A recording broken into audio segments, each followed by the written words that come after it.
Joining me now is former Trump administration National Security Advisor John Bolton. In his most recent Washington Post op-ed, he says time is running out for Trump and Republicans who coddle him.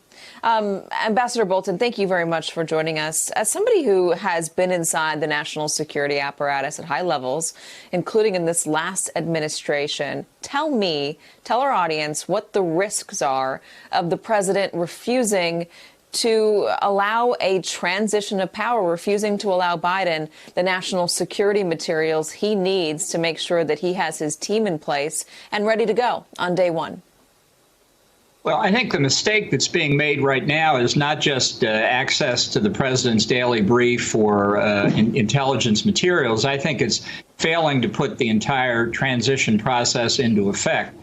We have a large, extraordinarily complicated government with a lot of sensitive matters involved, especially in national security. And it takes a long time, really, to get ready. It takes time to put together the new administration's teams, to select cabinet secretaries, White House officials, the sub-cabinet officials, for them to be briefed in, to get ready for the Senate confirmation process.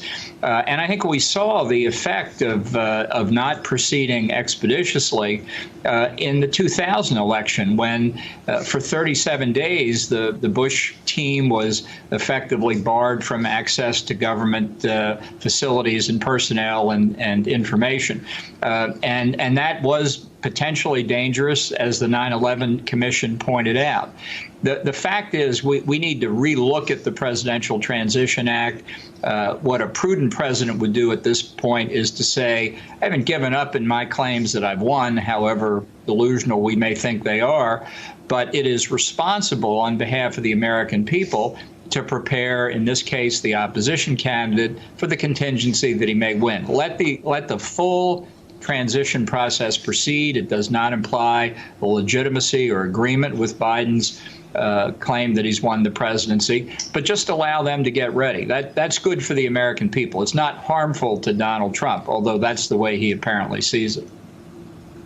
Well, as somebody who's been in the room, is there anybody in his orbit that could tell him to do that, to start taking it seriously for the sake of Americans and the country?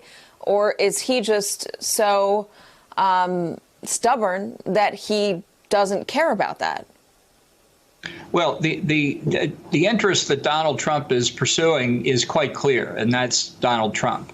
And that's why I think that it's important for Republicans, for the sake of the country, but also just to be purely political about it, for the sake of the Republican Party, to say we don't think that ignoring reality this way is helping the country or helping the Republican Party. Trump will leave the White House on January the 20th, and his influence will diminish as a consequence. It's a mistake to think that his influence on January the 21st will be the same as it is today. It will not. I'm not saying he's going to disappear entirely. That would be unnatural. But it's going to be very different. And Republicans ought not fear separating themselves from the president. And many now are. Many have called for access for Biden to the PDB. More are calling for a full transition to begin. I just think that's the way people who look responsibly out for the good of the country should be talking right now. Ambassador, I want to ask you about this. NBC's Ken Dilanian is reporting, following reporting from the New York Times, that there are concerns that Donald Trump could give up Russian spy secrets, sources, or methods. Let me read from this piece. There are also worries about whether the Trump administration will spill state secrets. There have been calls to declassify more material related to the Russia investigation, despite qualms by some intelligence officials that doing so could compromise sources and methods.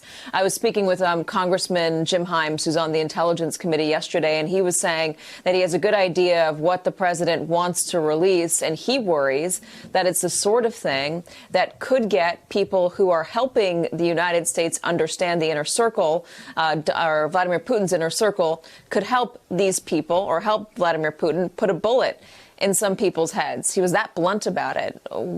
As somebody who's seen a lot of the materials that most of us have not seen, what's your take on that? Well, I wouldn't necessarily put it that bluntly. There are actually some sources and methods that are even more sensitive than human intelligence, much more important. But I have little doubt that what is on Trump's agenda is the further vindication of Donald Trump in his mind. And if that means compromising sources and methods, I think that rate's very low in his calculus. I do think it's one possible explanation, and there are several, for the totally unjustified firing of Defense Secretary Mark Esper and many others at the Defense Department, with perhaps more to come. It may or may not have something to do with firings that have taken place at Homeland Security, with more rumored, and it may have something to do with the rumors that FBI Director Chris Wray is in jeopardy, and CIA Director Gina Haspel also in jeopardy. I think it's clear many from inside the intelligence community are pushing back against the Director of National Intelligence, Ratcliffe, who's operating at the direction of Trump to release this information, and their resistance may well cost them their job, including Paul Nakasone, the director of NSA. So I think it's very hard to know exactly what's going on, obviously, from the outside, but there shouldn't be any mistake that what Donald Trump is doing, as always, is pursuing his own personal interest. Hey there, I'm Chris Hayes from MSNBC. Thanks for watching MSNBC on YouTube. If you want to keep up to date with the videos we're putting out, you can click subscribe just below me, or click over on this list to see lots of other great videos.